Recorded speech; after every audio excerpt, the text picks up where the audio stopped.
I'm often asked what I do for a living. My response is, I'm a vampire. No, not the kind you see in movies or read about in a book. I'm a real-life licensed vampire. What that means is I take people's blood for a living. In the McCall Tankersley's book, Phlebotomy Essentials, 3rd edition, 2003, it states, from very early times, man has been fascinated by blood and has believed in some connection between the blood racing through his veins and his well-being. The proper name today for someone who takes blood is a phlebotomist. Once viewed as bloodletters, phlebotomists today are trained blood drawers who are licensed through national agencies.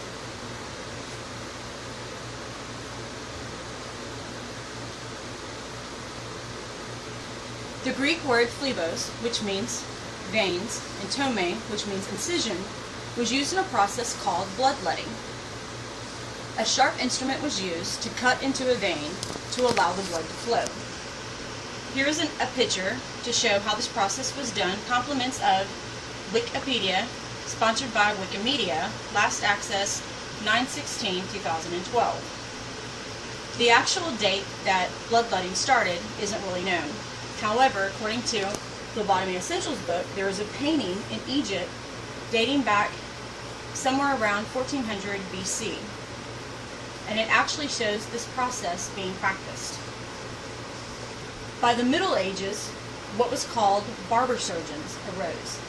They had red and white striped poles with bleeding bowls hanging from them outside their doors to identify them.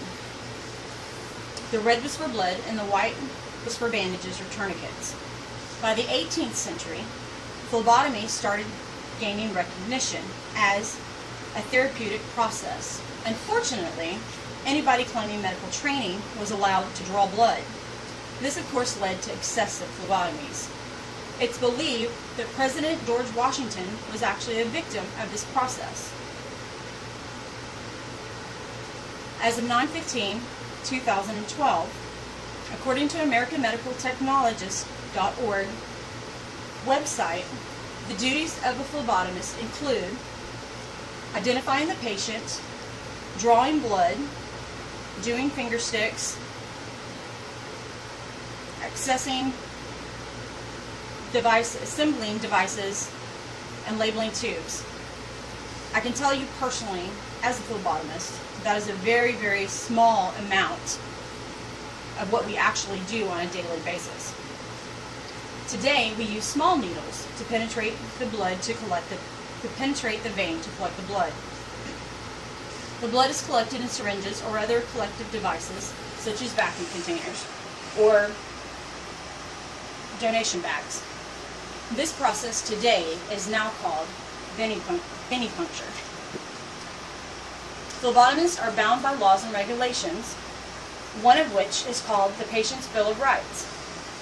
In Phlebotomy Essentials, it states the patient has the right to be respected, they have the right to refuse a blood draw, and they have the right for all of their records to be kept confidentially. In order for all of these duties and laws and procedures to be done, a person has to go through a formal training. The formal training is usually acquired by an accredited college or a specialized program. Different programs or universities have different requirements, but once all the requirements have been met, then the student is allowed to take a test through a national agency. There are two very well-known national agencies. One is AMT, which is American Medical Technologist, and the other is ASPT, which is what I am, which is America's Society of Phlebotomist Technicians. Both require annual renewing of their licenses and current CEUs. A CEU is a continuing education unit. Phlebotomists are required to keep these up to date because they inform them of new changes in policy or procedures or techniques.